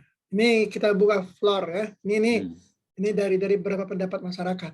Ya. Tapi ini kasus saja mungkin nggak semua ya. Tapi ya. Ini kita nggak bisa buka kasusnya ya. Nggak. Ya. Makanya mereka ya kalau ada kasus itu MKEK itu kadang-kadang tembusan. Lapor polisi itu mereka baru ke MKEK. Ya, betul. Ya kan? Bukan murni MKEK, enggak. Ya. Nah, untuk mensiasat ini, Jol, ini kan kuncinya regulasi. Berani enggak nanti balon ketua PB ini mendobrak regulasi? Ya jujur, kita ini tertekan bekerja ya. Kami yang GP aja yang cuma di perusahaan aja itu jujur itu merasa terpojok juga dari manajemen dengan kelakuan BPJS ini. Apalagi teman-teman yang spesialis ya, pasti itu melawan hati nurani, rela nggak dibayar asal pasiennya sembuh. Tapi nggak dibayar itu nggak cukup juga, tidak menyembuhkan pasien juga. Artinya regulasi ini yang harus kita dobrak. Nah, ini sebenarnya peran PB ya dengan tapi katanya apa SJSN ya? Ya SJSN. SJSN itu pintar. Mantan ketua PB dari ke sana, ya. Jadi PB nggak berani nekan. DJSN ya, Dewan Jaminan Sosial Nasional. Mantan ketua PB masuk ke sana katanya Kang Hadi. Sorry ya, jangan dibawa keluar itu mereka. yang jelas bukan saya ini. Karena saya nggak pernah jadi ketua ID. Ketua PB baru nggak berani nekan senior ya. Kira-kira gimana itu? Ya, baik. Kita perbaikilah regulasi ini bukan untuk kepentingan dokter, maaf ya, masyarakat yang kena imbasnya, masyarakat. Iya. Dan kalau rumah sakit kita nggak nyalakan mereka, dia bisnis ya. Dia gimana caranya hidup untung, yang tertekan nanti dokter, tapi dokter nekan lagi pasiennya belum sembuh dipulangkan. Itu pelanggaran etik terbesar dibandingkan dengan yang disidangkan di pengadilan ini, Dr. Jul. Gimana hati nurani dokter, gimana lepas sumpah dokter mereka. Ini yang harus kita angkat sebetulnya. Ini menurut saya pribadi. Dan ini banyak terjadi di Batam. Dan untungnya ya belum ada LSM yang mengangkat. Sebenarnya di Batam pernah juga terangkat, tapi ya kembali lagi ya bisa kita counter ya. Karena kita nggak takut nanti kalau LSM sekali menang pasti akan ada kedua, ketiga, keempat. Jadi harus kita lawan. Jurisprudensi ya. Yes. Ini itu aja, Jol. Saya nggak berat-berat, Jol. Ringan-ringan aja. Terima kasih atas waktunya. Lebih meneguhkan aja ini. Satu daerah ya. Baik, Dr. Jul. Waalaikumsalam. Ada Dr. Mulyadi atau Dr. Oji mau menambahkan, kita bicara tentang etik ya ini. Nah, Dr. Oji atau Dr. Mulyadi ini yang saya persilakan. Mungkin aja. Nah ini Dr. Mul, silakan. Kang. Ini orang Banten juga ini. Ya. Atur nuhun Kang. Aduh, saya cuma nggak ngikutin dari tadi ini paralel 3. Ya ini tahulah orang sibuk ini. Silakan. Orang sibuk itu apa pertanyaan Kang? Ya, enggak, silakan. Ini kita kan berbicara tentang MKEK yang terkadang macet. Bagaimana kita sesama sejawat. Seputar itu aja. Silakan, mungkin ada pertanyaan untuk Dr. Jul. Silakan. Saya melihat pengorbanan sahabat saya, rambutnya sudah putih sekarang. Sejak 1 tahun ini rambutnya langsung berubah putih gitulah. Ya, saya pikir ID itu adalah rumah besar semua dokter di Indonesia. Apapun profesi kita, ID adalah tempat sebagai induk organisasi kita. Diharapkan semuanya bisa mempertimbangkan segala satu hal yang berhubungan dengan profesi dokter. Malah, jadi dalam diri kita kalau kita klasifikasikan mulai dari dokter-dokter milenial yang ada saat ini, yang mereka tuh lebih senang kayak mengikuti Kang Hadi ini berbicara di podcast ketimbang di depan pasien. Ini suatu hal yang nggak bisa kita hindari satu saat ini. Karena dokter coba lihat di beberapa platform yang ada. Nah ini di satu sisi secara knowledge-nya mereka bagus, tetapi bagaimana human relation dan interaksinya dengan manusia nantinya. Nah jangan sampai ini akan menimbulkan satu ego tersendiri. Saya tidak butuh yang lain. saya bisa bekerja sendiri dengan diri kita. Saya bekerja sendiri dengan ini. Satu sisi teknologi adalah satu hal yang banyak manfaatnya, tapi satu sisi teknologi jangan mengurangi rasa kesejawatan kita. Amin. Saya sih siapapun, saya berharap figur yang akan memimpin ID nanti mampu menjembatani lintas generasi ini, lintas angkatan ini, sehingga dalam berkata mereka merasakan peran daripada organisasi itu. Mereka merasakan karena seseorang alumni kedokteran ketika tamat dari fakultasnya, organisasi mereka adalah ID. Alumni fakultasnya kan udah lepas, itu bukan ada tanggung jawab dia lagi. Secara profesi adalah dia akan bernaung ke bawah ID. ID lah yang akan menaungi, ID lah yang akan membimbing ke arah mana kondisi yang ada. Memang ada beberapa hal yang terjadi dalam kondisi sistem kesehatan nasional kita, misalnya ke-fairness-an dalam tarif BPJS, bukan BPJS, social insurance lebih tepat gitu, biar tepat ya, dan sebagainya. Itu membutuhkan satu expert dari kita, mau tidak mau kita ketika berhadapan dengan kondisi tadi, kita harus membutuhkan seorang expert yang mampu berkomunikasi dengan mereka. Bargaining power, jangan orang comotan bolak-balik sehingga mereka tidak mampu berdialog. Ya mau kalau istilahnya ya kita jadi spesialis juga di bidang itu untuk berdiskusi, untuk memahami gitu. Kemudian bagaimanapun juga perlu ID nanti berkoordinasi dengan dengan suatu organisasi, kita mempunyai satu standar. Mohon maaf, organisasi lain begitu fight menetapkan harga mereka, tarif mereka gitu loh. Kita ngikutin aja dengan regulasi yang ada. Saya pikir ini perlu kita siapkan, perlu kita nekan. Tapi otomatis untuk mempersiapkan tadi kita membutuhkan satu skill dan kompetensi tersendiri untuk berkomunikasi gitulah. Jangan kita melihat dengan satu hal yang generik ketika kita membicarakan satu hal yang spesifik dan sophisticated. Saya pikir Dr. Zulhasdi mampu deh untuk melakukan itu. Terima kasih Pak. Assalamualaikum. Udah garansi nih ya. Dan ini mungkin Dokter Mul, saya sih mungkin ada nggak Dokter Mul ini kan praktisi rumah sakit mulai dari Banten sampai sekarang di Jakarta. Tentu ini banyak yang kita alami.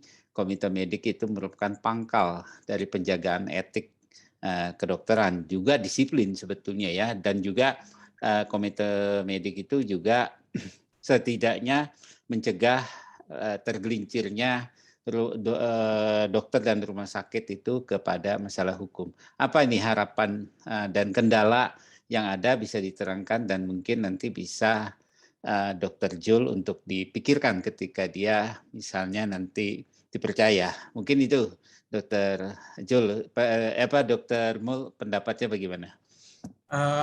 Ya dok, saya hampir 20 tahun jadi profesional rumah sakit nih dok, terusin rumah sakit. Udah hatam ya.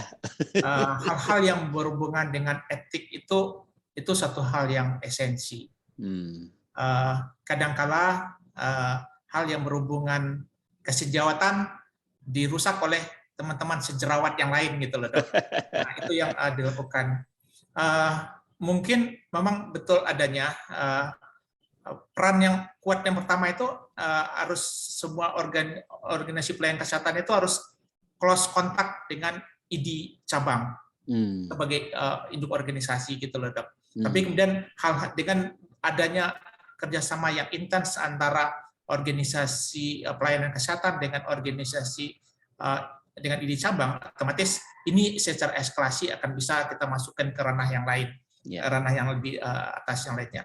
Tetapi dalam kata mungkin hal-hal yang menjadi meng-remind secara rutin peran daripada ID, mulai dari ID cabang di wilayah untuk masalah etik itu sebagai satu hal yang esensial yang selalu diingat-ingatin. Mungkin makin sering diingatin, kita akan tetap waspada. Walaupun faktor extraordinary itu sangat berperan sekali, faktor ekonomi, faktor ini semua itu sangat berpengaruh. Tapi dalam kata ketika ini bisa kita konsolidasikan, insya Allah ini akan bisa kita lakukan dengan baik. Komunikasi yang intens, begitu Kang? Ya, Dr. Jul, asal tahu aja ya, sejak zaman Dr. Mulyadi, kita ngopi terus bareng masalah vaksin palsu. Dr. Hen ini sampai bosen itu warung Sidul ya dulu. Kita terus ngopi. Saya ingat menunya apa aja, saya masih ingat itu dulu. Diteruskan ke Dr. Ediansa sebagai penerus beliau, dan kita memang itulah komunikasi yang digariskan oleh Ketua Persi, Ketua ID pada saat itu Dr. Hen. Wah, ini bisa dicontoh oleh yang lain sehingga banyak yang bisa kita selesaikan ya, Dr. Bul. Dr. Jul, silakan. Ini Anda sebagai terdakwa sekarang untuk menjawab. Silakan. Ya, Dr. ini apa? Ya, ini apa hal-hal prinsip yang disampaikan oleh Dr. Rustani dan Dr. Mulyadi tadi. Dr. Rustani menyampaikan realita apa adanya. Ya betul, ini harus diluruskan. Ini di Samarinda ini masalahnya. MKEK itu otonom. Saya waktu itu ingat saya ikut bertanya, kalau otonom berarti semua keputusannya dieksekusi oleh MKEK, ID tidak ikut-ikut. Ya. Lalu salah seorang dari komisi komisi itu menjawab, oh ini semi otonom katanya. Aduh, benar, kadang-kadang kita mungkin ya pada ujung-ujung muktamar itu kita agak mulai banyak yang berkurang, orang banyak yang pulang dan sebagainya, sehingga muncullah di Ortala, dan itu dia otonom tanpa kita memahami betul konsekuensi dari otonom tadi. Terus ini benar. Tapi oke lah, yang kalau di Ortala yang saya baca memang untuk keputusan yang ke dalam itu bisa dieksekusi oleh MKEK, tapi untuk yang keluar itu memang harus melalui PBID di wilayah atau di cabang. Sepakat urusannya, nanti insya Allah itu akan kita luruskan lagi posisinya di mana. Ya. Tapi kalau kita melihat dari keputusan MK tentang semua majelis yang ada di bawah ID, itu mereka mengatakan semuanya berada di bawah ID. Seperti kita tahu MKKI kan lagi diperdebatkan juga. Nah, tadi Dr. Zoni mengatakan memang ada regulasi di pangkalnya yang menjadi masalah. Nah, ini saya ingin sedikit mengomentari Dr. Hadi. Ya.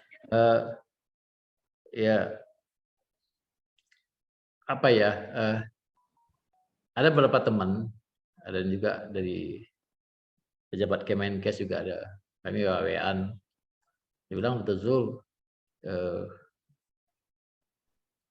bagaimana ID itu ke depannya tidak memposisikan diri sebagai orang yang dikorbankan.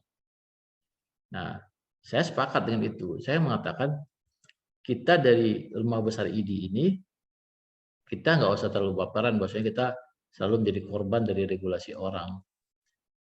Dulu waktu salah seorang senior saya pernah menasihati, dia bilang, kita jangan tanyakan kita diapakan orang, tapi yang kita tanyakan adalah kita maunya apa. Itu yang penting, yang saya lihat menjadi esensi untuk perbaikan ID ke depan. Artinya apa? Kalau kita maunya apa nih, seperti Kang Hadi Konsain ini bisa mengumpulkan senior sore hari ini, ya kan? Karena Dr. Hadi berniat untuk mengumpulkan pemikiran-pemikiran, pemahaman dari tokoh-tokoh dokter Indonesia. Nah, begitu juga saya harus mengkritik diri sendiri.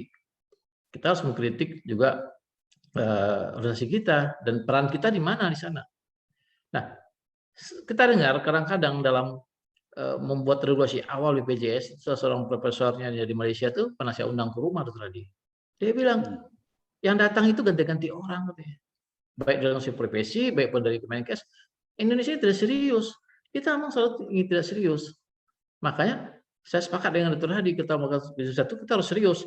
Kalau datang rapat di Kemenkes, datang di DPR, datang di undang pemerintah, kita bawa data. Yang Dr. Hadi sering sampaikan, kita punya data. Lalu kita punya konsultan yang kasih tahu kita regulasi begini-begini, kita tidak bisa tahu semua kan. Ya.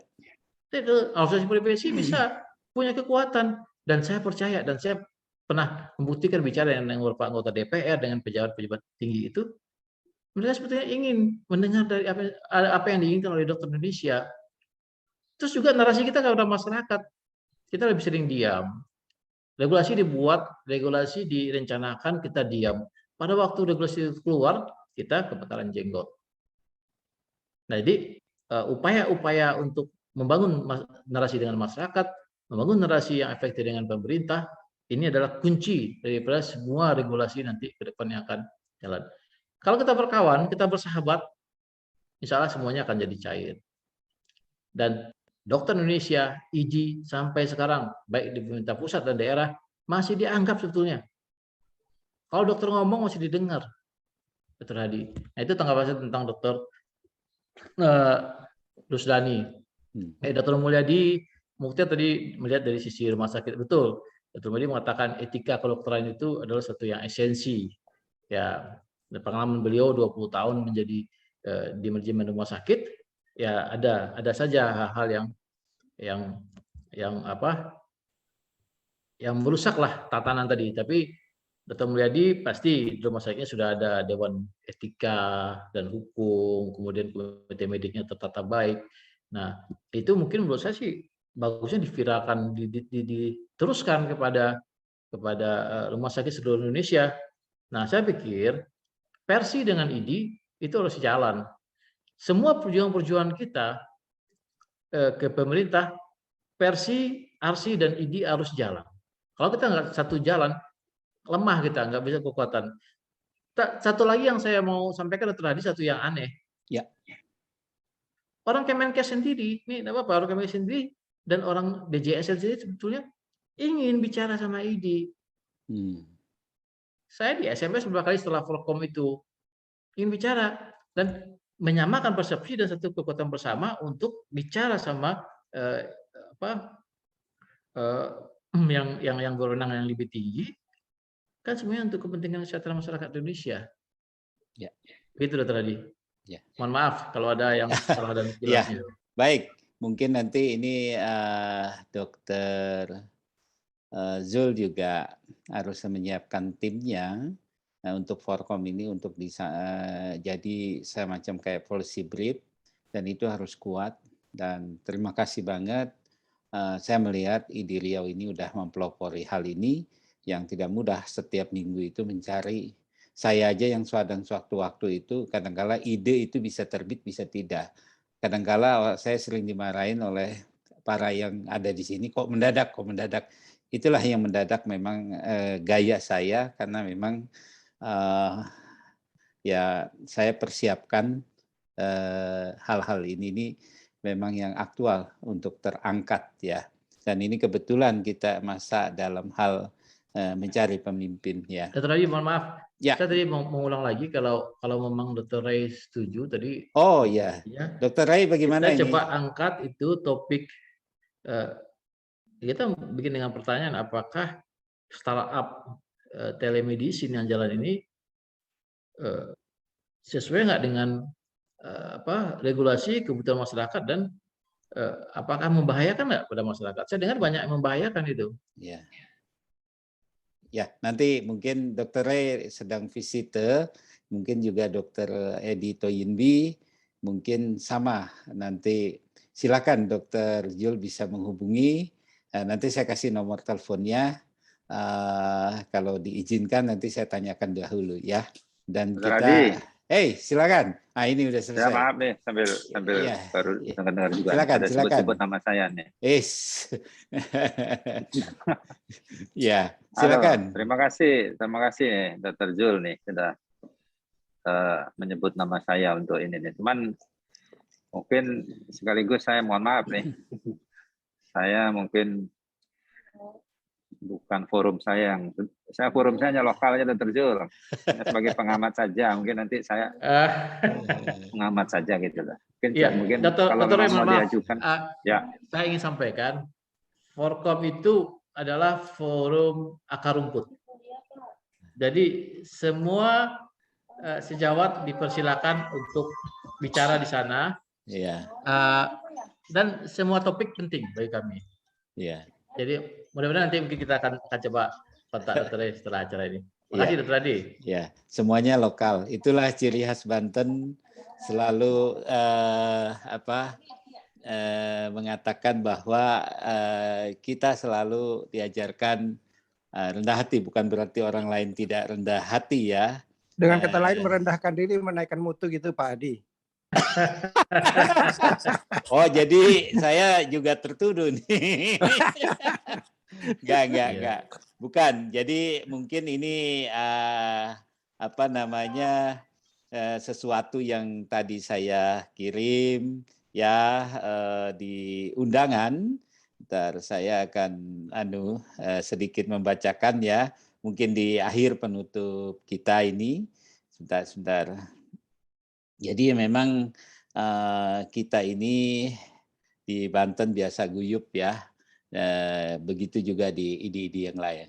Jadi ini mungkin sebagai penutup. Tadi saya ingin menyapa Dr. Oji. Itu ada Dr. Oji. Dr. Oji ya. Dr. Oji mau bicara? Silakan. Ya, terima kasih. Oh ya, silakan. Tadi saya WA beliau. Ya silakan Dr. Oji sebelum saya tutup.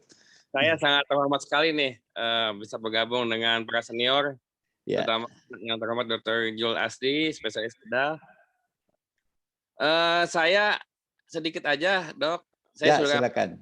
Bentar. Emang ini kan masalah etik ya. Banyak masalah etik yang diselesaikan di lokal ya, di Lebak ya. Di Lebak kan lokal aja, kecil aja. Menyangkut masalah hukum, tapi kita bisa menyelesaikan secara kekeluargaan, terutama emang masalah etik dengan pasien di rumah sakit ya, yang ujung-ujungnya membawa LSM dan sebagainya. Karena emang kalau kita membawa masalah hukum, kita akan terekspos ke media massa, dan itu walaupun kita menang, nama diarang ya. Pasti jelek juga gitu, menang kalah jelek ya. Makanya kita biasanya memakai pendekatan masalah sosial ya, gitu. Masalah sosial kita intinya sih emang kalau menurut saya ke depan PPID itu emang harus merapat ke penguasa ya. Mungkin sudah diperhatikan oleh Dr. Jul nih, dia mungkin sudah merapat ke gubernur ya di sana. Saya lihat tuh mungkin prestasi yang baik tuh. Salut ya. Salut sekali ya. Mungkin seperti itu aja. Kita merapat ke penguasa, mungkin semuanya akan aman, Dok. Iya. Sama di BPJS, Dok. Iya, tapi harus kita tegak ya, Dr. Oji. Mungkin saya sebagai junior, terima kasih. Assalamualaikum warahmatullahi wabarakatuh. Waalaikumsalam. Wah, ini ajakan yang baik sekali buat kita semua ya teman-teman. Mungkin saya tutup dengan quotes ya, Dr. Jul, jadilah dirimu sendiri, ya diri yang unik, diri yang jujur, diri yang rendah hati, dan diri yang sangat bahagia. Ya. Kedua, kebahagiaan hidup yang sebenarnya adalah hidup dengan rendah hati ya. Yang berikutnya, percayalah seseorang yang rendah hati itu akan lebih banyak disukai oleh orang-orang yang ada di sekitarnya. Rendah hati bagaikan sayap yang kuat untuk terbang tinggi. Siapapun ya, termasuk Dr. Jul ya. Ini saya hanya mengquote saja ya. Mungkin sekarang ternyata. Ya, baik Dr. Jul tadi dan yang lainnya. Saya yang sebetulnya paling merasa sangat terhormat sekali ya sudah hadir Dr. Rusdani, Dr. Ekosa, Dr. Juliana, Dr. Edi, Dr. Bayu, Dr. Oji, Dr. Mulyadi. Tadi juga titip salam dari Dr. Hendarto karena beliau harus meneruskan perjalanannya dan kebetulan HP-nya agak lowbat ya. Jadi tidak ada yang sempurna, karena yang sempurna itu hanya milik yang kuasa, kita hanya menjalani hidup.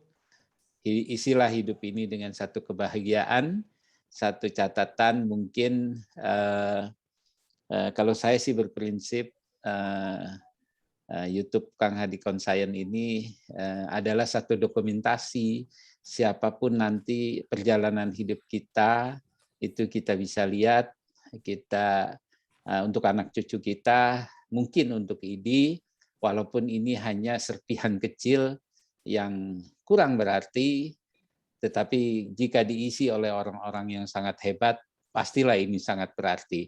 Dan terima kasih Kang Hadi Konsayen sudah mampu menghadirkan orang-orang hebat ini untuk mengisi sesuatu yang bisa kita teladani untuk kedepannya. Dan tiada kata lain, saya mengucapkan terima kasih. Selamat sore. Assalamualaikum warahmatullahi wabarakatuh. Terima kasih. Waalaikumsalam.